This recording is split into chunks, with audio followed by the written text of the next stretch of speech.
Ito ang kwento ng isang maalamat na general ng Philippine Marine Corps na matapos malaman na binugbok ng mag-gangster ang kanyang masundalo, ay hindi ito pinalampas at pinangunahan ang kanyang Force Recon Unit para turuan sila ng leksyon.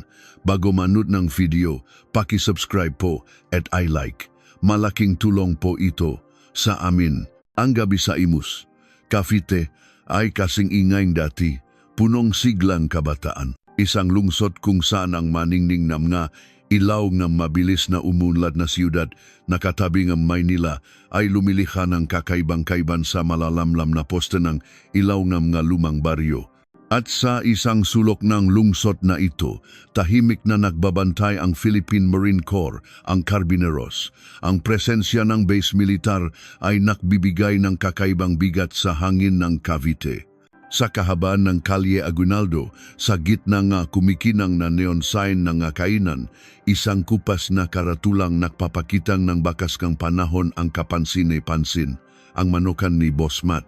Ang pangalan na isinulat sa magaspang na puting letra sa pulang background ay nagpapahiwatig ng isang tapang na tanging, isang dating marino lamang ang mayroon isang lugar na hindi basta-basta papasukin ng isang mahinaang lug. Boss, isang bakit pang sanmig at pakidagdagan ang atsara. Hoy, mabwisit kayo, self-service ang beer at nandiyan lang ang atsara sa ref, kunin nyo. Akala nyo mahari kayo. Kabaliktaran ng kanyang masungit na sagot, lumabas si Mateo Matt de Leon mula sa kusina na may dalang isang malaking mangkok ng atsara na parang bundok at isang libreng platong bagong lutong crispy fries. Maikli ang gupit, kulay tanso ang mukha na pinatigas ng araw at panahon at may mamatang matatalim na hindi mo malilimutan. Ngunit ang tingin na iyon ay laging lumalambot kapag napapatingin sa makabataang naka-uniformeng marino na pumupuno sa kanyang kainan. Hoy, Private, kung makainom kang beer parang tubig lang gusto mo bang halikan ang lupa bukas sa umaga habang nagjo-jogging? Hindi po, sir. Masyado lang pong masarap itong manok na luto nyo. Napangiti si Matt sa sagot ng batang marino na may palabirong mukha. Nakikita niya ang kanyang sariling kabataan sama ito. Sa ilalim ng sawikaing once a Marine, always a Marine, isang kasabihang nakakasawa ngunit nakpapasiklab ng damdamin 10 taon ng pinapawi ni Matt ang gutom at pagod ng mga sundalo mula sa base ng Carabineros. 25 taon. Iyon ang panahong tiniis niya, dala ang isang dangal, ang pagiging isang opisyal ng Philippine Marine Corps. Nasaksihan niya ang pagkawala ng nga kasama sa gitna ng putukan sa labanan sa Marawi. Nagbantay siya sa pinakahilagang mga isla ng bansa, gabi-gabing ipinagtatanggol ang teritoryo ng Pilipinas. Bilang team leader sa Force Recon, paulit-ulit niyang sinubok ang hangganan ng kanyang lakas. Ang malalaki at maliliit na paklat sa kanyang katawan ay mga medalya ng kanyang kabataang inialay sa bayan. Nang araw na siya ay magretiro bilang Lieutenant Colonel, nakaramdam siya ng ginhawa na parang nabunutan ng tinik, ngunit kasabay nito ay isang malaking kabawalan sa kanyang puso. Ano ang gagawin ng isang marinong nahubat ng ang uniforme? Matapos mag-isip, ang pinili niya ay manatili sa tabi ng manakababatang kasama na nakasuot pa rin ng uniforme. Ang manukan ni Boss Matt ay may espesyal na menu. Presyong marino, halos kalahating ang presyo para sa mga sibilyan. Dahil dito, para sa mga marinong kapos sa pra, ang lugar na ito ay hindi lang isang ordinaryong manukan, kundi isang sagradong lugar kung saan nagsisimula at nagtatapos ang kanilang mga overnight pass at bakasyon. Totoo po bang tanyante na ang anak ninyo? At ito pa raw sa atin na assign. Tama po ba? Tanong ni isang sarhento mula sa kabilang mesa. Saglit na ibinaba ni Matt ang sipit na gamit sa pagpiprito at ngumiti ng may pagmamalaki. Sabi nga nila, walang magulang ang nananalo sa anak. Sa huli, bumalik pa rin siya sa lugar kung saan halos ikamatay ng tatay niya. Team leader siya ngayon sa isa sa mga recon company. Ang kanyang anak na si Miguel ang kanyang paborito at pinakamalaking karangalan na sumusunod sa yapak ng kanyang ama. Nang makboluntaryo ang kanyang bagong komisyong anak sa Force Recon, ang pinakamahirap na unit, minura niya ito sa labas at tinawag na gago, ngunit sa lublub niya lumuluha siya sa tuwa. Ang dagat at lupang ipinagtanggol ko, ngayon ay babantayan na aking anak. Ang pintong kainan ay biglang bumukas ng malakas sa gitnang masayang gabi. 5 lalaking may tattoo sa braso, malinaw na hindi mga disenteng mamamayan ang pumasok. Ang kanilang pagdating ay biglang nagpatigil sa ingay ng lugar. Aba, Boss Matt, malakas pa rin ang negosyo. Mukhang yumayaman ka dahil sa mga batang marino natin, ha? Sa gitna ng grupo, isang lalaking kumikinang, ang gintong kwintas, ang umupo sa pinakadulong mesa, nagdekwatro. Siya si Rico Boy Cayabangan Sarmiento, ang lider ng sindikato ng Buitre, isang bagong sindikatong yumayaman sa mga raket sa real estate development sa Cavite. Nakunwari si Matt na walang nakita at nagpatuloy sa pagpiprito. Lihim na alam ngang lahat na si Rico at ang kanyang grupo ay nanggigipit sa mga negosyante sa lugar para sa protection money at partikular nilang pinag-iinitan ang tindahan ni Matt. Isang lumang gusali na nakatayo na parang pako sa gitna ng lupang planong tayuan ng bagong condominium. At ang kainan ni Matt ang nasa pinakamagandang pwesto. Boss Matt, di ba inalok na kita ng maayos? Doblehin ko ang bayad sa walang kuwentang lugar na to. Ibigay mo na lang sa akin. Malapit nang magtayo ni kondo dito. Hindi ka rin tatagal. Bakit ayaw mong sumagot? Ganyan ba kalaki ang kita mo sa pagbebenta ng murang manok sa masundalo?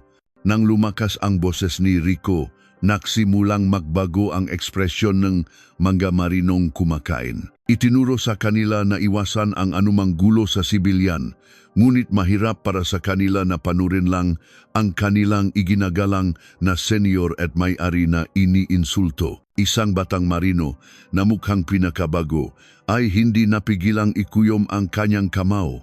Tila nabasa ni Matt ang isip ng mga sundalo. Inalis niya ang manok mula sa mantika at inilapak ito ng malakas. Pagkatapos ay lumingon siya kay Rico.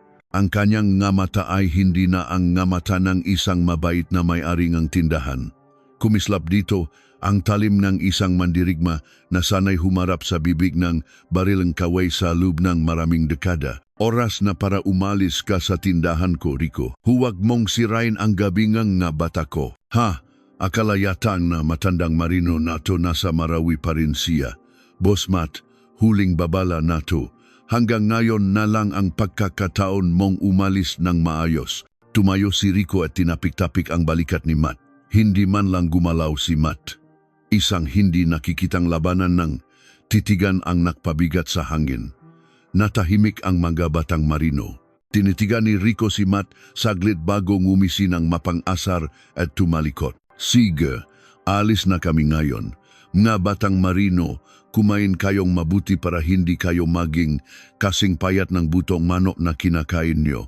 Buahaha. Nang mawala, sila kasabay ng kanilang tawang mapanlait. Nawala ang tensyon sa lugar. Ngunit alam ni Matt na ito ay simula pa lamang. Ang tingin ni Rico ay parang tingin ng isang hiyena na nakakita ng kanyang biktima. Naramdaman niya na hindi lang ang kanyang tindahan ang target nito, kundi pati na rin ang kanyang ipinagmamalaking mabatang marino na pumupunta roon. Tumingin siya sa labas sa madilim na gabi ng Cavite. Sa malayo, bahagyang kumikislap ang mga ilaw mula sa baseng ng Carbineros. Ang dangal ng pulang name patch na ipinagtanggol niya sa buong buhay niya, hindi niya hahayaang yurakan ito ng maruming pera at karahasan. Ilang araw matapos ang babala ni Rico, ang kainan ni Matt ay naging napakatahimik na parang isang kasinungalingan. Ang madating suking marino ay biglang nawala. Nang magtanong-tanong siya, narinig niya ang usap-usapan na tauhan ni Rico ay nakabang sa daan pabalik sa base at hayagang tinatakot ang sinumang marino na papunta sa manukan ni Boss Matt. May ilan pangang sundalo na nasangkot sa gulo at bahagyang nabugbok.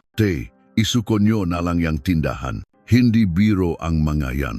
Baka mapahamak pa kayo, sabi ng kanyang anak na si Second Lieutenant Miguel de Leon na naka-day off mula sa base. Sa mga mata ng kanyang anak, may pag-alala para sa ama at kawalan ng magawa sa sitwasyon. Miguel, nakalimutan mo na ba kung sino ang tatay mo?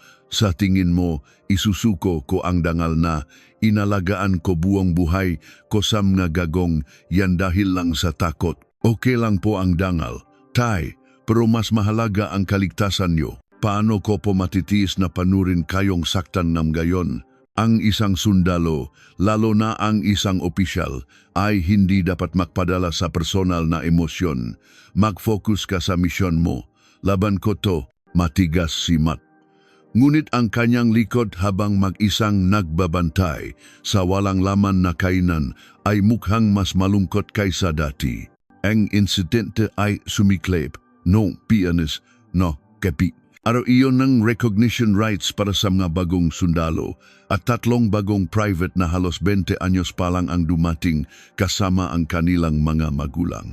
Ito ang una nilang tikim ng pagkain sa labas matapos ang mahirap na pagsasanay. Dahil sa pahanga sa kanila, ipinagluto sila ni Matt ng pinakamalaki at pinakamasarap na manok at nilibre pa sila ng soft drinks.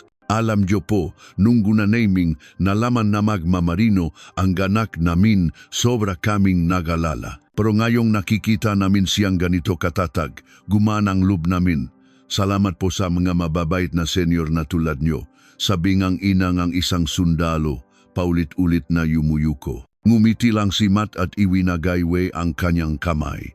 Ang magaganitong sandali ang dahilan kung bakit niya pinaglalaban ang kanyang tindahan. Ang masayang gabi ay biglang nawasak nang dumating si Rico kasama ang kanyang tauhan. Mas marami sila ngayon kaysa dati at halatang nalasing at galit. Oh, Boss Matt, hindi ka pa rin pala nadadala. Ang saya naman ng pamilya dito, ang ganda tingnan. Lumapit si Rico sa mesa ng pamilya ng sundalo. Kinuha ang isang upuan at umupo. Mahigpit na hinawakan ng takot ng mga magulang ang braso ng kanilang anak. Mawalang galang na po, sir. Wag po kayong gumawang gulo. Natatakot po ang customer. Mahinahong sabi ni Matt, ngunit hindi siya pinansin ni Rico. Kinuha ni Rico ang isang piraso ng manok gamit ang kamay at tumawa ng mapanlait. Ito ba yung sikat na Marines chicken? Pakinain ko ba to? Kaya ko nang umiwas sa bala. Pagkatapos ay itinapon niya ang buto ng manok sa mukha ng sundalo. Ang mamantikang buto ay dumapo sa puting uniforme nito. Nagiwan ng maruming mansa. Hoy, Prifat, bigay ng senior mo yan. Dapat kainin mo. Bakit ganyan ang mukha mo? Ang mapanirang salita at kilos. Namula ang mukha ng halos 20 anyos na sundalo. Tumayo ang dalawa niyang kasama ngunit agad silang pinigilan ng tauhan ni Rico. Hoy, itigil niyo yan! Sigaw ni Matt habang tumatakbo mula sa kusina. Ngunit hinarang siya ng 2 tauhan ni Rico. Boss, wag kang makialam. Ang bida ngayon ay itong magabatang marino. Tumayo si Rico at kinuwelyuhan ang sundalo. Ano bang akala nyo sa Marine Corps, ha? Porket naka-uniforme kayo, akala nyo kung sino na kayo. Habang nagbabantay kayong bansa, mataong tulad namin ang nagpapatakbo ng ekonomiya, mga petieng na nanyo. Sa sandaling iyon, hindi na nakapagpigil ang sundalo at sumigaw. Bitawan mo ako. Iyon na ang hudyat. Lumipat ang kamao ni Rico sa mukhang sundalo. Isang malakas na kalabok ang narinig at bumaksak ang sundalo sa sahig. Isang sumisigaw na ina, isang amang tinatawag ang pangalan ng anak ang kainan ay biglang naging isang impyerno. Mga hayop kayo. Itinulak ni Matt ang makatauhang humaharang sa kanya at sumugot kay Rico.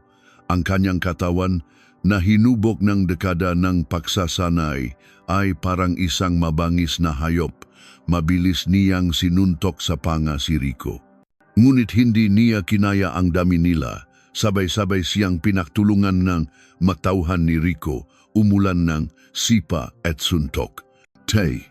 Sa sandaling iyon, bumukas ang pinto at pumasok si Duan and Lieutenant Miguel at dalawa niyang kasamang opisyal na pabalik na sa bus. Nang makita ang eksena, nagdilim ang paningin ni Miguel. Mga gago kayo. Si Miguel at ang kanyang makasama ay walang pag-aalinlangang sumugot sa mga gangster. Maopisyal ng Marine Corps, mapiling mandirigma. Ang kanilang galaw ay nasa ibang antas kumpara sa mga ordinaryong siga. Tila mabilis na nagbago ang sitwasyon. Ngunit tuso si Rico. Kumuha siya nga basak na boteng beer at sumugot kay Miguel. Miguel, ilag. Sigaw ni Matt, ngunit huli na. Ang atake ni Rico ay patungo na sa braso ni Miguel. Nang umiwas si Miguel, isa sa mga tauhan ni Rico ang pumatid sa kanyang paa.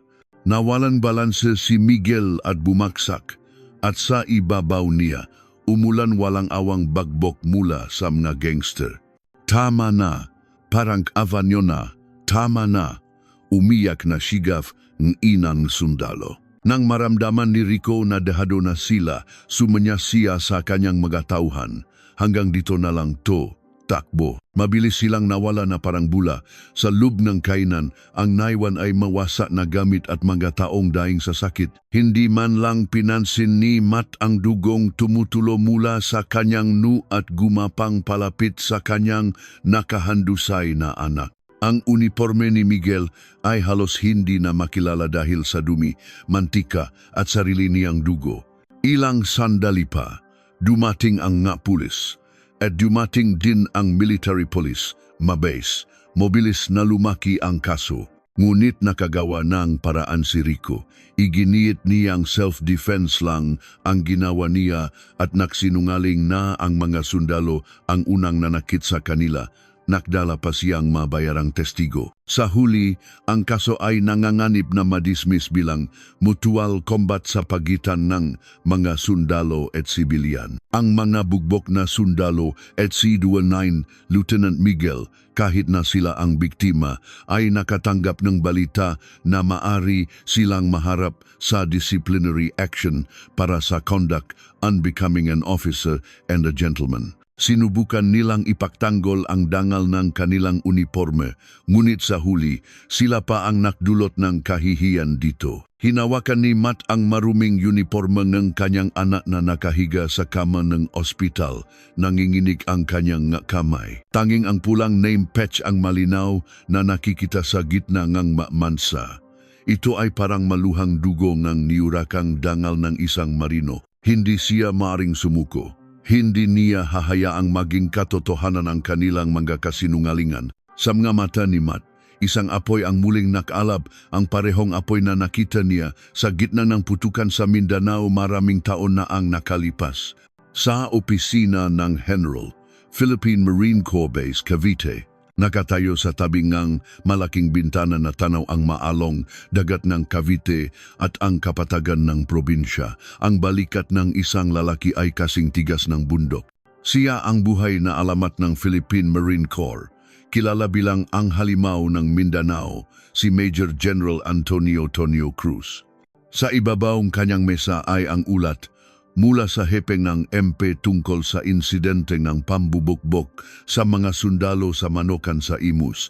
Ang nilalaman ng ulat ay nakapanlulumo. Ang kanyang natauhan, kabilang ang mga bagong sundalo at isang opisyal na naglilingkod sa frontline, ay walang awang binugbok ng mga sibilyang gangster. At ang resulta, isang walang kuwentang konklusyon ng mutual combat. At ang katotohanang ang nga biktima pa ang maaring maparusahan. General, anong klaseng bansa to? Ang maanak nating naklilingkod sa bayan, binubagbok at dinuduraan ng mga siga sa kalye, tapos ito lang ang makukuha nila. Nakatayo sa harap ni General Cruz, si Matt De Leon. Bagong lapat lang ng first aid mula sa ospital, pumunta siya sa opisina ng general na may namamagang mukha. Ang kanyang galit ay halos umabot sa punto na gusto niyang kuwelyuhan ang general. Kung ibang tao ito, malamang ay ikinulong na siya agad. Ngunit tahimik na tinanggap ni Antonio ang kanyang galit. Ang kanyang mga mata ay hindi nagpapakitang galit, kundi malalim na kalungkutan at pagingin ng tawad. Paumanging Matt, para sa akin, ikaw pa rin si Colonel De Leon. Patawad, nabigo akong protektahan ang mga anak ko. Ang dalawa ay magkaibigan at makasama sa serbisyo sa loob ng 20 taon. Nung si Antonio pa ang battalion commander at si Matt ang company commander, sabay nilang isinugal ang kanilang buhay sa isang operasyon sa Mindanao. Sila ay makapatid na sabay na hinarap ang buhay at kamatayan. At ngayon ang kanyang kaibigan at ang anak nito na kanyang tauhan ang naagrabyado. Ito ay hindi lamang isang simpleng kasong pambubugbog. Para kay General Cruz, ito ay isang direktang hamon sa kanyang karangalan at sa buong Marine Corps. Pagkalis ni Matt, matakal na nakatitik si Antonio sa bintana. Ang kanyang tingin ay lumakpas sa parade ground ng base sa siyudad ng Cavite patungo sa madidilim na eskinita kung saan nagahari ang sindikato ng nabuwitre ni Rico. Batas at proseso. Bilang isang sundalo, kailangan niyang sundin ang maito. Ngunit hindi niya kayang panorin na lang na ang dugo. At luha ng kanyang tauhan ay binabalewala sa ngalan ng batas at proseso. Recon Battalion Commander, sa opisina ko, ngayon din, kinuha ni Antonio ang intercom at nag-utos gamit ang isang boses na mahina at kalmado, ngunit punong ng bakal na determinasyon. Ilang sandali pa, pumasok sa opisina ang isang lalaking tila binubuong ang purong kalamnan. Ang Recon Battalion Commander na si Lieutenant Colonel Benigno Ben Reyes, kasabay ngang isang matikas na saludo. Siya ang pinaka-katiwalaan ni Antonio. Sir, pinapatawag niyo Raf po ako? Tumayo si Antonio mula sa kanyang upuan at itinuro gamit ang kanyang baton ang isang malaking mapa ng Cavite sa pader. Ang kanyang daliri ay nakaturo sa isang entertainment building malapit sa Calle Aguinaldo, ang kilalang pugat ng sindikato. Ben, ano sa tingin mo ang nga kapatid natin, ang nga anak natin? Binugbog na parang aso sa kalye, ang kanilang nga uniforme, pinunit at dinungisan ng dugo. Pero ang batas, hindi sila pinoprotektahan. Hindi nagsalita si Luturo Col Reyes, ngunit ang kanyang nga mata ay nabasa na ang intensyon ng general. Ang kanyang puso ay nag-aalab din sa galit. Isa sa mga nabukbok na sundalo ay kanyang tauhan. Hindi ba't dapat tayo mismo ang bumawi sa dinungisang dangal ng marino? Magutos lang po kayo, Sir. Isang bahagyang ngiti ang lumitaw sa labi ni Antonio sa sagot ni Ben. Bumalik siya sa kanyang mesa at mula sa isang malalim na drawer, kinuha niya ang isang sobre. Nasa loob nito ang kanyang retirement papers. Tahimik niyang inilagay ito sa ibabaw ng kanyang mesa. Isang walang salitang pangako na siya ang sasalo sa lahat ng responsibilidad. Operasyon, pulang sagisag. Target, ang pangunahing pugat ng sindikato. Layunin, buwagin ang organisasyon at hulihing buhay ang leader na si Rico Sarmiento. Ngunit may mga kondisyon. Tinitigan ni Antonio si Ben ng diretso. Una, walang sibilyang madadamay. Pangalawa, ang ating layunin ay ibalik ang kaayusan, hindi magiganti. Bawal ang hindi kinakailangang dahas. Supilin, ngunit huwag saktan. Kailangan nating patunayan na iba tayo sa kanila. Pangatlo, ang buong operasyon ay dapat matapos sa loob ng 20 minuto. Ito ay hindi operasyong militar. Ito ay paglilinis lang ng basura. Kaya ba, Sir? Walang imposible sa Force Recon. Ang sagot ni Lutol Reyes ay malakas at malinaw. May isang mainit na damdamin ang umakyat sa kanyang dibdib. Ito ang tunay na misyon ng isang marino. Nang gabing iyon, sa ilalim ng kadilimang tinatakpan ng mga ulap, 20 piling sundalo mula sa Force Recon ang nagsimulang kumilos. Ang kanilang mamuka ay pininturahan ng camouflage at ang kanilang mamata ay malamig na kumikinang. Sa halip ng mga rifle, dala nila ay non-lethal subduing equipment. Sa halip ng mga armored vehicle, sumakay sila sa mga itim na sasakyan para sa isang tahimik na operasyon. Ang target, isang entertainment building. Si Rico Sarmiento at ang kanyang mabangunahing tauhan ay nagdiriwang ng kanilang tagumpay sa isang marangyang party. Wala silang kamalay-malay na ang pinakatahimik at pinakamapanganib na mga mangaso sa mundo ay papalapit na sa kanila. Si General Antonio Cruz ay nasa kanyang opisina, nakikinig sa radyo. Sa labas ng bintana, tanaw ang mag-ailaw ng gabi sa Cavite. Sa ilalim ng tila payapang mailaw na iyon, ang kanyang tauhan ay nagsisimula na sa isang laban para sa kanilang buhay at karangalan. Kahit magtagumpay sila, kailangan niyang hubarin ang kanyang uniforme. Maring harapin pa niya ang korte militar, ngunit wala siyang pinagsisisihan. Naniniwala siyang ang bigat ng uniforme ay hindi nasusukat sa mga bituin sa balikat, kundi sa bigat ng responsibilidad para sa kanyang tauhan. Carbineros, sumalakay. Ang kanyang mahinang bulong ay parang angil ng isang asul na dragon na sa wakas ay nagpakawala ng kanyang baksik. Ang lihim at nakakatakot na ganti ng Marine Corps para bawiin ang kanilang niurakang dangal ay nagsimula na. Hating gabi, ang Maka TV Bar at Club sa Imus, Cavite ay puno pa rin ng sigawan at tawanan ng galasing. Sa gitna nito ay ang 10 palapag na Golden Palace Building, ang kaharian ni Rico Sarmiento. Ang 8 at 9 na palapag na ginawang isang malaking illegal na katifi ay lugar ng isang magulong party para ipagdiwang ang kanilang tagumpay. Boss Rico, ang galing ang ginawa natin kanina, nakita niyo ba yung mukha ng matandang marino at ng mamayabang na opisyal? Magago, tumahimik kayo. Hindi pa tapos to. Ang mahalaga, sa investigasyon ng pulis, tayo ang magmukhang biktima. Habang umiinom ng mamahaling alak, nanatiling matalas ang isip ni Rico. Hindi lang siya isang simpleng siga.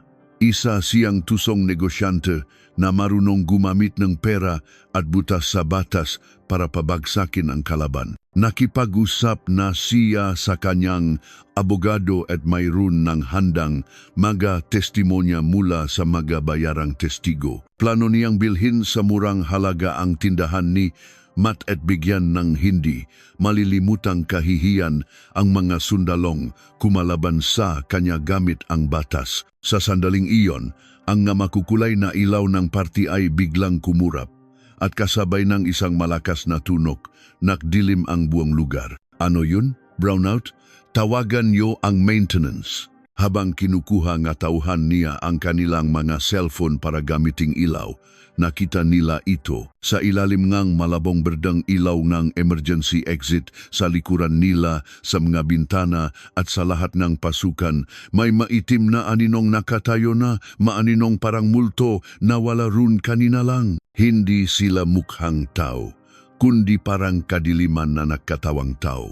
Sila ang masundalo ng Force Recon na nakapintura ang mga mukha. Sino kayo? Isang tauhan na unang naka-recover ang sumigaw at kinuha ang bota ng alak sa mesa. Ngunit bago pa niya may taas ang kanyang braso, isang anino ang tahimik na lumapit at binali ang kanyang pulso at siko. Walang kahit anong ingay na lumabas sa kanyang bibig habang bumaksak ang kanyang katawan sa sahig at isang busal ang isinubo sa kanya. Lahat ay nangyari sa isang iglap. Iyon ang simula. Nagsikilos ang mga Recon Trooper. Kumikilos sila ng 2 o 3 na may tumpak at walang awang galaw na parang galing sa isang training manual. Walang pag-aalinlangan o emosyon sa kanilang nga kilos. Tanging isang malamig na algorithm na inulit ng libu-libong beses para lamang supilin ang target. Sa isang panik, isang tauhan na nanununtok ay madaling naiwasan at sinakal sa lig para mawalan ng malay. Sa kabilang panig, isang sumisipang kalaban ang pinatid at pagkatapos ay tinapakan ang 2 balikat gamit ang mabibigat na combat boots at tinalian ng cable tie ang mga kamay. Mga sigaw, paglaban, ganti lahat ay naging walang silbi sa harap ng epektibong dahas ng mga Recon Trooper. Hindi ito isang laban. Ito ay isang one-sided na pagsupil. Ipinakita nito ang malaking agwat sa pagitan ng ngasiga sa kalye at ng nga piling fighting machine ng bansa. Sa loop ng wala pang 5 minuto, lahat ng tauhan ng sindikato ay nakahandusay na sa sahig. Sa pinakadulong VIP room, pinapanut ni Rico ang lahat sa CCTV. Ang kanyang mukha ay putla sa takot. Nanginginig ang kanyang mga kamay habang sinusubukang ideal ang 117. Tulong. May mga armadong tao dito. Ngunit hindi niya natapos ang kanyang tawag. Ang mabigat na fire door ay bumukas ng malakas na parang papel. Sa labas, nakatayo ang isang lalaking mas nakakatakot kaysa sa ibang sundalo, si Lotan Col. Benigno Reyes. Ikaw ba si Rico Sarmiento? Dahan-dahang pumasok si Ben. Wala siyang dalang armas. Ngunit ang kanyang tingin pa lang ay sapat na para hindi makahinga si Rico. Sino kayo? Tumawag na ko na pulis. Tapos na kayo. Kinuha ni Rico ang isang gas gun mula sa kanyang mesa at itinutok kay Ben. Huwag kang lalapit, babarilin kita. Hindi huminto si Ben. Nang kalabitin ni Rico ang gatilyo, bahagya niyang iginalaw ang kanyang katawan para iwasan ang bala at kasabay nito, tumalon siya sa ibabaw ng mesa. Habang nasa ere, umikot siya at tinamaan ng kanyang paa ang kamay ni Rico. Lumipat ang gasgun sa hangin. Nang lumapak si Ben, walang mintis siyang nakpatuloy sa susunod na galaw. Ang kanyang kamay ay tumama sa lig ni Rico. Isang maikling ungol at bumagsak ang malaking katawan ni Rico. Hinawakan ni Ben sa kuwelyo ang walang malay na si Rico at ibinulong niya sa tainga nito sa isang boses na siya lang ang makakarinig, ang bigat ng unipormeng militar. Tapos ikaw ang maglalakas loop na yurakan ito. 15 minuto matapos maksimula ang operasyon. Ang buong gusali ay nasa ilalim ng kontrol ng mga marino. Nahanap ng mga sundalo sa opisina ni Rico ang ma-ledger ng illegal na pautang, droga, at listahan ng mga opisyal ng gobyerno na kanilang sinusuhulan. Inayos nila ang lahat ng ebidensya sa isang lugar kung saan madali itong makikita. Nang matapos ang lahat, nakbigay ng huling utos si Ben, mag-iwan ng marka. Isang sundalo ang maingat na kumuha ng isang bagay mula sa kanyang bag. Ito ay isang malinis at plansadong pang-itaas na uniforme ng marine. Inilatag nila ito ng mayos sa gitna ng party area, napapalibutan ng mga nakahandusay na tauhan ng sindikato. At sa ibabaw nito, inilagay nila ang isang pulang name patch kung saan malinaw na nakaburda ang pangalang De Leon. Ang niyurakang dangal ay nabawi na sa sarili nitong paraan. Umalis na tayo. Sa mahinang utos ni Ben, ang nga recon trooper ay tahimik na naglaho sa dilim tulad ng kanilang pagdating, na parang isang panaginip sa isang gabing mainit. At eksaktong 5 minuto matapos silang mawala, ang ingay ng mga sirna ay bumasag sa katahimikan ng gabi papalapit sa gusali. Ito ang mga pulis na rumisponde sa isang anonymous tip mula sa isang payphone. Kinabukasan, nagulantang ang buong bansa. Pugad ng sindikato sa Cavite, nilusob ng mga misteryosong special forces. Mula biktima, naging suspek, sindikato, inaresto matapos matagpuan ang mga ebidensya, NG krimen. Isang uniforme ng marino, iniwan sa crime scene. Sino ang may kagawaan? Walang tigil ang breaking news. Ang mga CCTV footage ay sadyang binura at ang mga huling miyembro ng sindikato ay nagsasabing parang sinapian sila ng multo. Nagulat ang mga pulis sa damingang ebidensya ng krimen na kanilang natakpuan, ngunit galit din sila sa malinaw na panghihimasok ng militar sa kanilang jurisdiksyon. Ang kaso ay agad na inilipat sa isang Joint Investigation Team ng Department of National Defense, DND. Ang militar, lalo na ang pamunuan ng Marine Corps, ay nakagulo. Galit na galit ang DND Secretary at nagutos na hanapin at parusahan ang lahat ng sangkot. Ang CC ay direktang nakatutok sa baseng marino sa Cavite. General, sigurado po ba kayo sa ginawa niyo? Tanong kanyang Chief of Staff na may malungkot na mukha. Si General Antonio Cruz ay nakaupo sa kanyang mesa, suot ang kanyang malinis na uniforme gayang dati. Ang kanyang mukha ay kalmado na parang mata ng isang bagyo. Ang lahat ng responsibilidad ay sa akin bilang commander. Huwag na kayong magsalita pa. Handa na siya sa lahat. Pagsapit ng hapon, dumating ang mga investigador mula sa DND. General Cruz, kayo po ang itinuturong responsible sa illegal na pagsalakay sa isang sibilyang pasilidad sa Cavite. Pansamantala po kayong irerelieve sa inyong pwesto at kailangan nyo pong sumama sa amin sa Camp Aguinaldo para sa investigasyon. Natahimik ang lahat ng opisyal sa opisina. Isang general na inialay ang kanyang buong buhay sa serbisyo ay tuturing na isang kriminal. Walang pagtutol na tumayo si Antonio. Siya mismo ang nagtanggal ng mabituin sa kanyang balikat at tahimik na inilagay sa kanyang mesa. Sa huli, nagsalita siya sa kanyang matauhan gamit ang isang boses na mahina ngunit malakas. Ang isang marino ay ipinagtatanggol ang kanyang sariling dangal. Kayo lahat ang pinakamagagaling na marino ng Pilipinas. Salamat. Nang ilabas si General Cruz ng mga investigador, daan-daang sundalo na nakalinya sa hallway ang sabay-sabay na sumaludo sa kanya. Nangingilit ang mga luha sa kanilang mga mata. Hindi ito isang simpleng paggalang sa isang nakatataas. Ito ay isang taos-pusong pasasalamat at paganga sa isang bayaning nagtanggol sa kanilang niurakang dangal. Sa parehong oras, sa ospital, tahimik na nanonood ng balita ang mag-amang Matt at Miguel. Nanginginig ang kamay ni Matt habang hawak ang remote control. Antonio, ang gago mong tu. Tumulo ang mainit na luha mula sa kanyang mamata. Dahil sa kanyang tindahan, nawala ang lahat sa kanyang matalik na kaibigan. Ang bigat ng pagkakasala at pasasalamat ay tila pumipilas sa kanyang puso. Tawa ni Miguel mula sa kama, nanginginig ang boses. Ang kanyang braso na nasugatan ng basak na bote ni Rico ay may benda. Ipinaglaban po tayo ni General.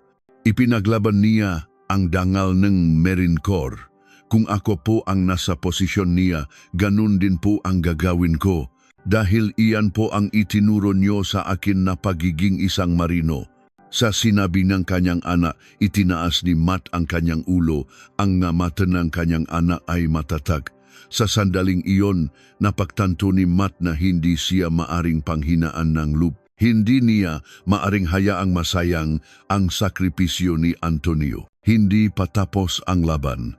Ngayon, siya naman at ang lahat ng maretiradong marino na tulad niya ang kikilos. Samantala, sa kulungan, nanginginig sa galit si Rico Sarmiento. Dahil sa pagsalakayng militar, nawasak ang kanyang sindikato at siya ay naging isang kriminal.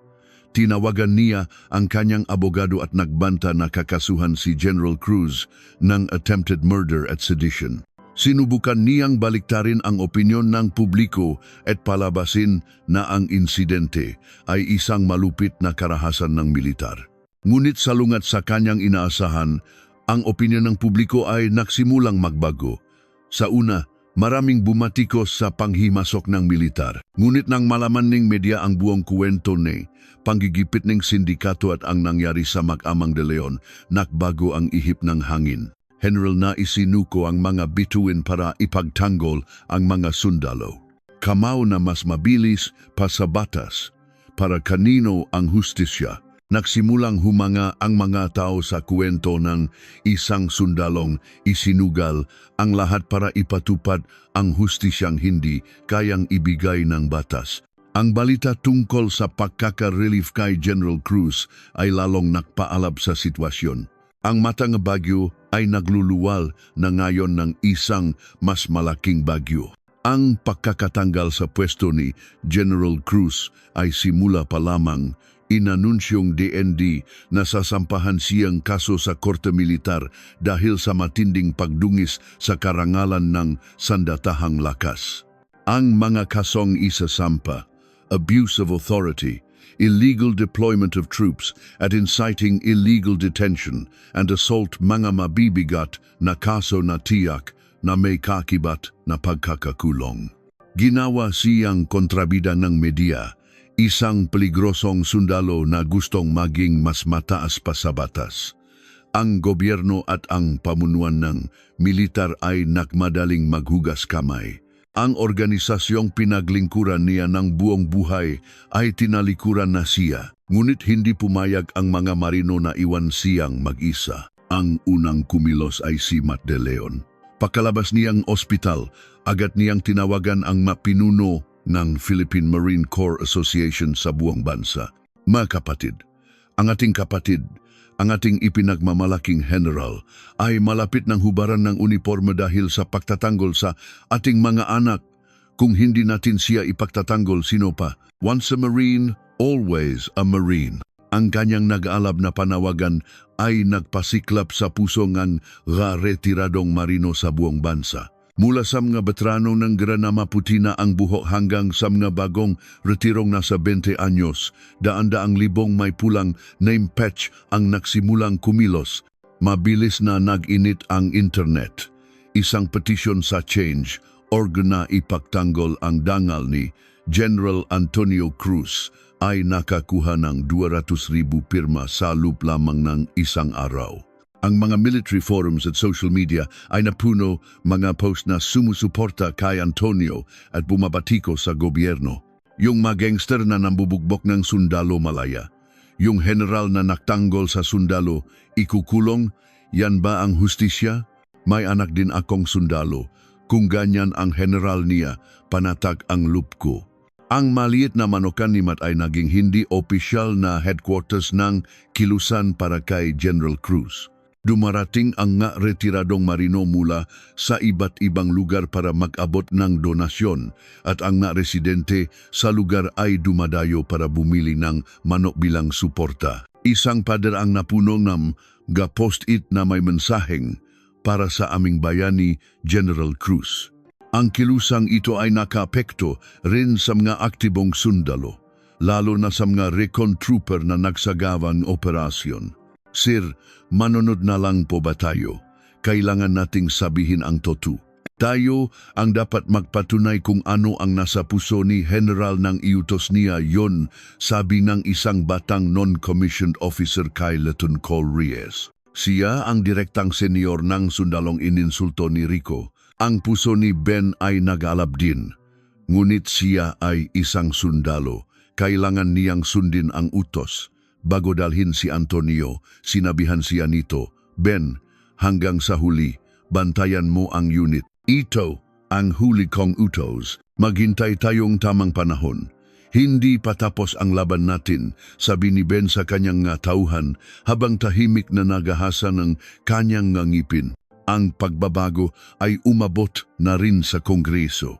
Isang kongresista na dating marino at kilalang tagapagtanggol ng karapatan ng sundalo, si Congressman Jose Joy Flasco, ang nagbigay pansin sa kaso. Sa isang pagdinig ng Committee on National Defense, tinanong niya ang DND Secretary, Mr.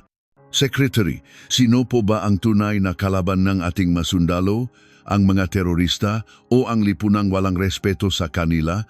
Nasaan ang gobyerno noong binubugbok ang ating mga kabataang naka-uniforme sa kalye? Nakakapanlumo ang ginagawang DND na isakripisyo ang isang marangal na sundalo para lang pagtakpan ang kanilang kapabayaan. Ang talumpati ni Congressman Flasco ay live na broadcast at nakuha ang simpatya ng publiko. Bumuo siya ng sarili niyang investigation team para alamin ang koneksyon sa pagitan ng sindikato at ng mga lokal na opisyal, pati na rin ang kapabayan ng pulisya. Ang kaso ay hindi na lang tungkol sa isang general.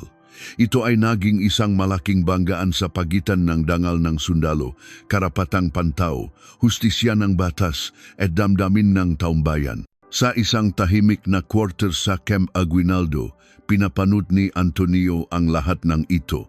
Nakahiwalay siya, ngunit hindi siya nag-iisa. Ang mamalilit na ningas ay nagsasama-sama para maging isang malaking sulo na handang sunugin ang mundo. Nang gabing iyon, dose-dose ng matatandang veterano ang dumating sa harap ng kanyang quarters. Suot ang kanilang malumang uniforme ng marino, wala silang isinisigaw. Tahimik lang silang sumaludo patungo sa direksyon ni Antonio at nanatili roon buong gabi, parang mga sulo na hindi namamatay. Ang kanilang katahimikan ay mas malakas at mas mabigat kaysa sa anumang siga at umalingaw-ngaw ito sa gabing ang Pilipinas. Korte Militar, Camp Aguinaldo. Ang pinakasagradong lugar kung saan hinuhusgahan ang disiplina ng sandatahang lakas ng Pilipinas. Ang malamig na pader na marmol at mataas na kisame ay tila sumasakal sa sinumang akusado. Nakaupo sa silya ng akusado si Antonio, hindi naka-uniforme kundi ordinaryong damit. Wala na ang mabituin sa kanyang balikat, ngunit ang kanyang likod ay mas tuwid kaysa dati. Ang hukom ay binubuo ng pinakamagagaling sa Judge Advocate General Service. Ang kanilang mamukha ay walang emosyon. Tanging ang bakal na lamig ng batas at prinsipyo. Inilarawan ng prosekusyon si Antonio bilang isang peligrosong tao na yumurak sa batas at ginamit ang militar na parang pribadong hukbo. Ang akusadong si Antonio Cruz ay inabuso ang kanyang posisyon bilang general para gamitin ang kanyang tauhan sa isang illegal na layunin, illegal na pumasok sa isang sibilyang pasilidad at nagutos ng pananakit sa maraming sibilyan. Ito ay isang paglabag sa political neutrality ng militar at isang malubhang krimen laban sa pundasyon ng batas ng bansa. Sa isang sulok, kinuyom ni Matt ang kanyang kamao. Hindi niya matanggap na ang isang bayaning nakalay ng kanyang buhay sa bansa ay biglang naging isang kriminal. Ang unang testigo ng prosekusyon ay si Rico Sarmiento. Siya ay isang dalubhasa sa pagpapanggap na biktima. Nakasuot ng mamahaling suit, may kas sa braso at may itsurang takot at agrabyado. Pinalaki niya ang pangyayari noong gabing iyon. Bigla na lang pong pumasok ang maparang komando at walang awang binukbok kami. Hindi po sila tao. Walang tanong-tanong, parang mga hayop po sila. Mga negosyante lang po kami. Tama po bang yurakan ng militar ang mga sibilyan ng ganito? Hanggang ngayon po, binabangungot pa rin ako. Nagbulungan ang matao sa kanyang tusong kasinungalingan. Nagsimulang magtanong ang abogado ni Antonio. Ginong Sarmiento, totoo po ba na ilang araw bago ang insidente, nanggulo kayo sa tindahan ni Gedeon at nanakit ng aktibong sundalo? Hindi ko pa maalala. Nagkaroon lang pong kaunting hindi pagkakaunawaan dahil sa kalasingan, pero walang nangyaring pananakit. Isang walang hiyang pagsisinungaling, ngunit kinampihan siya ng prosekusyon at tila mas pinapaboran ng korte ang testimonya ni Rico. Malinaw na dehado si Antonio. Kinabukasan, si Matt De Leon ang umupo sa witness stand. Suot ang isang luma ngunit malinis na suwet. Bahagyang nanginginig ang kanyang magaspang na kamay habang nanunumpa. Ano po ang relasyon niyo sa akusadong si Antonio Cruz? Tanong mo, piskal. Hindi tuminjin si Matt Samga hukom, kundi sa akusadong si Antonio. Kapatid ko po siya sa serbisyo. Siya ang nagligtas ng buhay ko, siya ang nagtanggol sa buhay ng anak ko, at siya ang kapatid ko habang buhay. Kung gayon, malaki ang posibilidad na may personal na emosyon sa iyong testimonya, sabing piskal ng may pang-aasar. Hindi ito pinansin ni Matt at nagsimulang makwento. Inilahat niya kung paano sila tinakot ng grupo ni Rico, kung paano ininsulto ang batang sundalo sa harap ng kanilang mga magulang, at kung paano naging mabagal ang aksyon ng pulisya ng duguan ng kanyang anak. Kagalang-galang na hukom, bilang isang sundalo, natutunan kong sundin ang batas. Pero nung ang anak ko at ang makasama niya ay binubugbog na parang aso sa harap ko, nasaan po ang batas? Noong ang uniforme nila ay pinunit at dinungisan ng dugo, ano po ang ginawa ng gobyerno? Ang kanyang boses ay umalingaw-ngaw sa buong korte. Si General Cruz, ang kapatid kong si Tonio. Ang ginawa lang, niya ay protektahan ang anak na pinabayaan ng batas at ng bansa. Ang isang marino ay hindi iniwan ang kanyang kasama. Ginawa lang niya ang dapat gawin ng isang marino. Kinuha ni Matt mula sa kanyang bulsa ang isang lukot na pulang name patch, ang name patch mula sa uniforme ng kanyang anak na may bahid pa ng dugo. Alam niyo po ba ang bigat nitong pulang name patch? Hindi po ito basta pangalan lang. Ito po ang dangal ng daan-daang libong marinong nagalay ng kanilang kabataan sa bansa. Ito po ang pangako na ipagtatanggol namin ang aming kasama kahit buhay ang kapalit. Ang tanging kasalanan ng akusado ay ang tuparin ang pangakong ito. Ang sigaw ni Matt ay bumasag sa katahimikan ng korte. Maraming umiyak sa mga manonod. Nataranta ang piskal at sinubukang sirain ang testimonya ni Matt. Ginu, hindi ito lugar para magdrama. Sinasabi niyo bang tama lang na labagin ng akusado ang batas at gamitin ang militar? Wala akong sinabing tama yon, sigaw ni Matt. Pero ang sinasabi ko, ang kapatid kong nawalan ng lahat para ipagtanggol ang kanyang nga ay hindi dapat ituring na kapantay ng isang walang hiyang gangster. Kung ganyan ang batas ng bansang ito, hindi ko susundin ang batas na yan. Pinatigil siya ng hukom, ngunit ang huling sigaw ni Matt ay tumata na sa puso ng lahat. Sa mata ng batas, dehado pa rin si Antonio, ngunit ang timbangan ng hustisya ay nagsimula ng gumalaw. Pagkatapos ng paglilitis sa labas ng korte, nagtipon ang mamamayan na may plakad na General Cruz. Laban lang, ang laban sa loob ng korte ay lumabas na sa mas malaking labanan sa labas. Ang testimonya ni Matt De Leon ay nagpaalab sa opinyon ng publiko, ngunit hindi ito sapat para baguhin ang takbo ng kaso. Iginit ng prosekusyon na iba ang sentimiento ng publiko sa batas at lalo pang diniin si Antonio. Ipinatawag nila bilang susunod na testigo si Lieutenant Cole Benigno Reyes, ang direktang nagsagawa ng iligal na utos.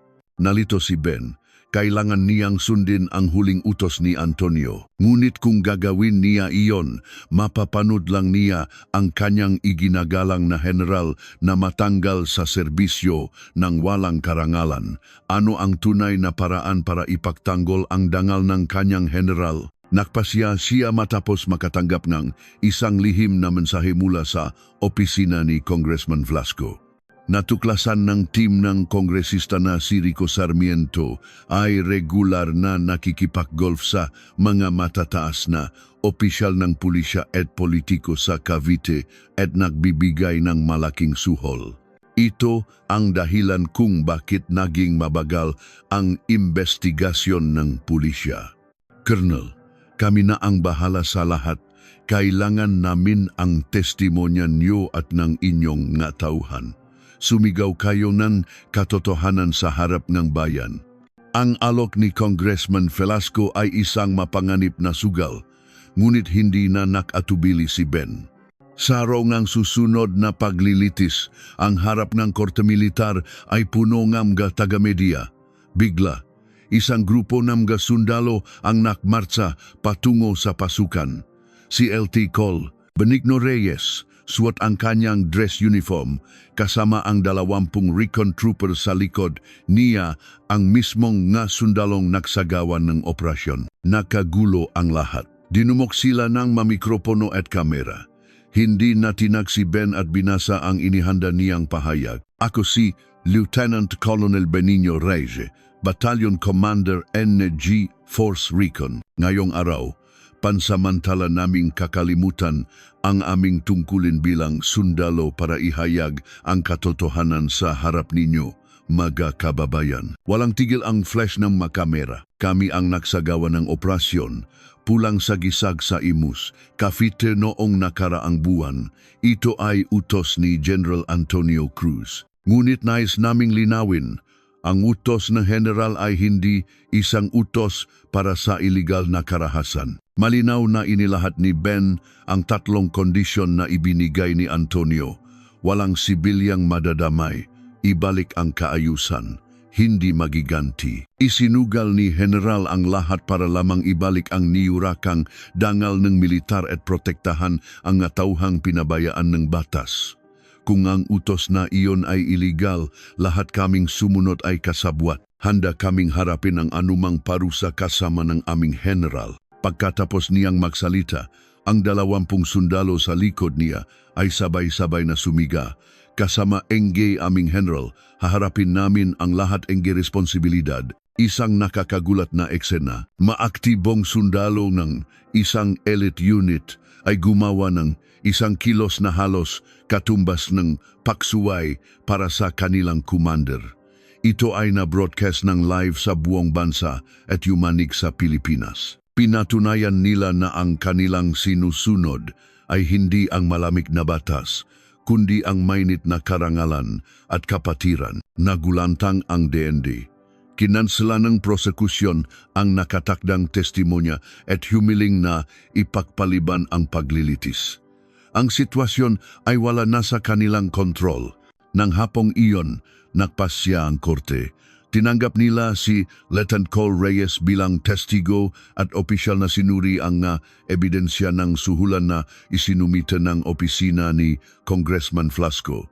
Ang nakasarang pinto ng katotohanan ay nagsimula ng bumukas. Nang muling buksan ang paglilitis, 180 degrees ang pagbabago sa atmosfera. Ang korte ay puno ng retiradong marino at mamamayang sumusuporta kay Antonio. Sa mukha ng mahukom, makikita na ang pag-ingat at pag-isip. Matatak na umupo sa witness stand si Ben. Hindi siya natinak sa anumang matatalim na tanong ng prosekusyon at detalyadong isinalaysay ang buong operasyon at ang mga utos ni Antonio.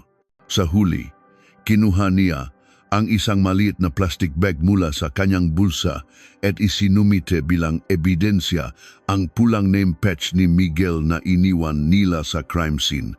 Ito po ang nag-iisang marka na iniwan namin. Gusto naming patunayan na ang aming layunin ay hindi personal na paghihiganti, kundi ang bawiin ang dinungisang dangal ng marino. Nang matapos ang lahat ng testimonya, oras na para sa huling pahayag ng akusado. Lahat ng mata ay nakatuon kay Antonio. Tumayo siya at nagsalita sa isang mabagal ngunit malakas na boses. Nakagalang-galang na hukom. Sa loob ng 35 taon, nabuhay ako bilang isang marino ng Pilipinas. Masasabi kong walang isang sandali na ikinahiya ko ang unipormeng suot ko. Hindi niya itinanggi ang mga paratang. Nilabag ko po ang batas. Lumampas ako sa linyang dapat kong sundin bilang isang sundalo. Inamin ko po iyon at wala akong balak takasan ang parusa para roon. Natahimik ang buong korte, ngunit nais ko pong itanong, nasaan po ang batas para sa mga sundalo? Kapag ang mga kabataang handang magsakripisyo para sa bayan ay iniinsulto at binubugbog sa kalye, nasaan po ang batas na nagpoprotekta sa kanila? Kapag ang dangal ng uniforme ay nayurakan, mayroon po bang batas na nagbabalik nito? Unti-unting lumakas ang kanyang boses. Hindi ito hinaing ng isang tao, kundi sigaw ng lahat ng sundalo sa bansang ito. Bilang isang commander, kinailangan kong mamili. Magtatago ba ako sa likod ng malamig na batas at babaliwalain ang luhang aking matauhan? O haharapin ko ang posibilidad na matanggal sa serbisyo para maging kanilang kalasag? Pinili ko po ang pangalawa. Pinili ko ang aking mga tauhan. Pinili ko ang dangal ng Marine Corps. Iyon po ang aking paninindigan at ang diwa ng pagiging marino na aking natutunan. Tiningnan niya si Matt at ang kanyang umiiyak na tauhan sa audience. Kung babalik po ako sa araw na iyon, pareho pa rin po ang pipiliin ko. Kung ito po ang aking kasalanan, ituturing ko po itong isang medalya habang buhay at malugod na tatanggapin. Yun lang po. Nang matapos ang kanyang pahayag, sabay-sabay na pumalakpak ang mga tao. Sa kabila ng pagpapatigil ng hukom, hindi huminto ang palakpakan. Sa wakas, ang araw ngang hatol, dahan-dahang binasa ng hukom ang desisyon. Ang akusadong si Antonio Cruz ay napatunayang nakasala sa ilang kaso, kabilang ang abuse of authority at illegal deployment of troops. Isang buntong hininga ng pagkadismaya ang narinig mula sa mga manonod, ngunit nagpatuloy ang hukom. Subalit, Isinaalang-alang korteng ito ang nga pambihirang pangyayari na nagudyo sa akusado na gawin ang krimen. Sa isang sitwasyon kung saan nabigo ang nga ahensya ng gobyerno na gampanan ang kanilang tungkulin, ang dalisay na motibo na akusado na protektahan ang kanyang mga tauhan at ipagtanggol ang nasirang dangal ng militar ay hindi maaring kondenahin. Bukod pa rito, isinasaalang-alang ang kanyang buong buhay na serbisyo sa bansa at ang katotohanang nawala na sa kanya ang lahat ng kanyang posisyon. Hinahatulan ang akusadong si Antonio Cruz ng suspended sentence, guilty sa batas, ngunit sa katotohanan, isang moral na tagumpay. Ito ang pinakamahusay na hatol na may bibigay ng korte. Nang lumabas si Antonio sa korte, sinalubong siya ng libu-libong taong sumisigaw ng kanyang pangalan. Hindi na siya isang general na may mga bituin, ngunit sa puso ng mamamayan, siya ay isang tunay na bayani na hindi malilimutan. Sa gitna ng mga tao, lumapit sa kanya si Matt.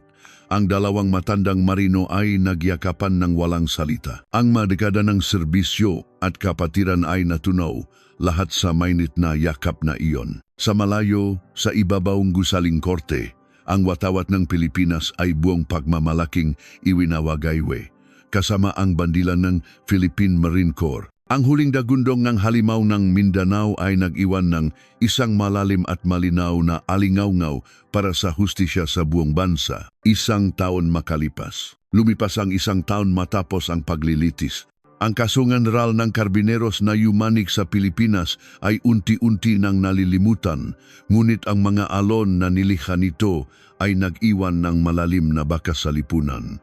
Si Rico Sarmiento at ang kanyang sindikato ay nahatulan ng mabibigat na parusa dahil sa mga karakdagang ebidensya na lumabas sa paglilitis.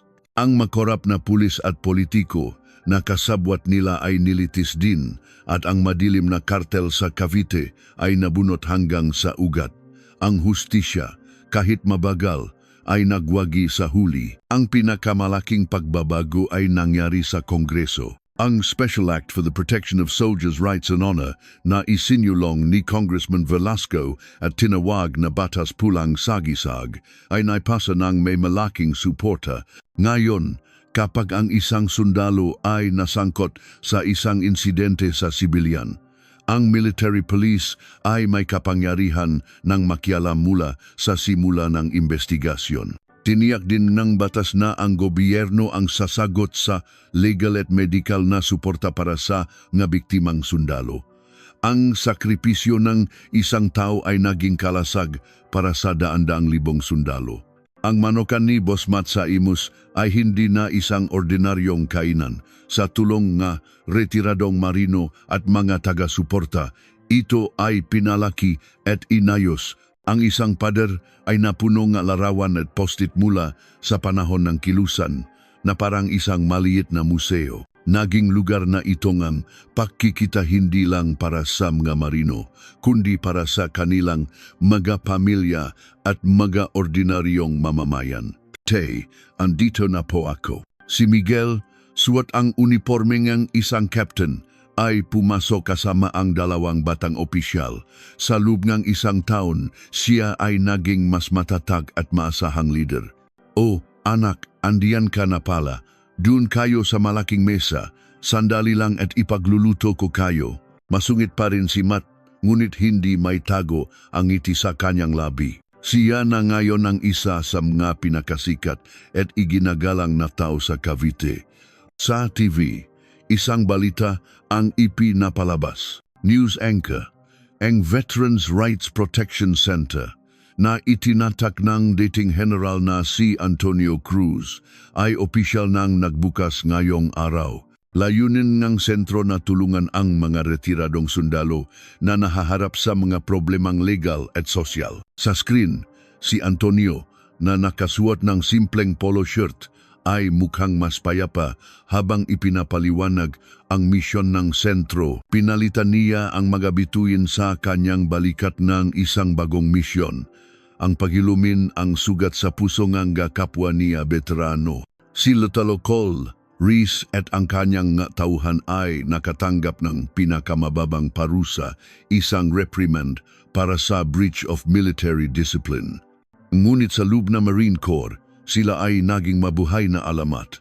Ang kanilang kuwento ay naging isang hindi opisyal na aralin sa pagsasanay at ang kanilang tapang na piliin ang dangal kaysa utos ay itinatanim sa pusong bawat bagong marino. Nang gabing iyon, malapit nang maksara ang tindahan, isang lalaki ang pumasok. Si Antonio. Matt, hindi ka pa ba tapos? Anong ginagawa mo dito? Sana tumawa ka muna. Tinatanggal ni Matt ang kanyang apron habang masayang sinalubong ang kaibigan. Ang dalawang matandang mandirigma ay tahimik na umupo sa isang maliit na mesa. Nagdala si Matt ng isang mainit na manok at dalawang malamig na beer. Kamusta ang sentro? Abala, maraming lumalapit dahil sayo, lahat sila nagpapasalamat. Sabi nila, panatag ang loob nila dahil may isang tulad mo. Sus, hindi ako, ikaw ang gumawa ng mundong yan. Saglit silang tumingin sa pader na punong nga larawan at mensahe. Nandun ang mainit na damdamin ng mataong na kaysa sa gitna ng krisis. Wala ka bang pinagsisisihan, Tonio? Maingat na tanong ni Matt. Ang buhay ng kanyang kaibigan na isinuko ang kanyang uniforme at humarap sa korte sa halip na isang marangal na pagreretiro. Ngumiti si Antonio at itinaas ang kanyang baso. Pagsisisi, wala ni katiting. Mas ipinagmamalaki ko pa ang mangitinang na batang iyan kaysa sa anumang bituin o medalya sa balikat ko. Ang kanyang tingin ay napunta sa isang grupo mabatang marino na masayang kumakain ng manok. Ang kanilang tawanan, ang kanilang malusok na kabataan iyon, ang lahat ng gusto niyang ipagtanggol. Pero hindi ba malungkot ang isang dragon na umalis sa dagat? Sinong nagsabing umalis ako sa dagat? Sabi ni Antonio habang nakatingin sa labas. Lumipat lang ako sa mas malawak na karagatan. Ngayon, kailangan kong maging parola para sa mas maraming barko. Ang paglikha ng ngaalon, trabaho na ng nabatang yan. Nakbanggaan ang kanilang mabaso. Sa sandaling iyon, isang batang marino na halatang bagong bakasyon ang pumasok. Tiningnan muna niya ang ngalarawan sa pader bago ang menu, puno ngang pagkamangha. Nasa lugar siya ngang isang alamat na narinig lang niya. Habang pinapanood ang bagong sundalo, tumayo si Matt na may mabait na ngiti. Tuloy, Marino, gutom ka na no? Halika, upo ka. Ngayon, espesyal ang luto ni Tito para sayo, mas malaki. Ang kuwento ay natapos na. Ngunit isang bagong kuwento ang nagsisimula. Ang dangal ng pulang name patch ay hindi na pag-ari ng ilan, kundi isang pangako na para sa lahat, na buong tatak na nakbibigay liwanag sa gabi ng bansa. Ang alon ng pag-asa na iniwan ng matandang dragon na bumalik sa dagat ay hindi na kailanman titigil. Narration ends. Kung nagustuhan ninyo ang video, paki-subscribe po, i-like at mag-iwan ng comment. Maraming salamat po.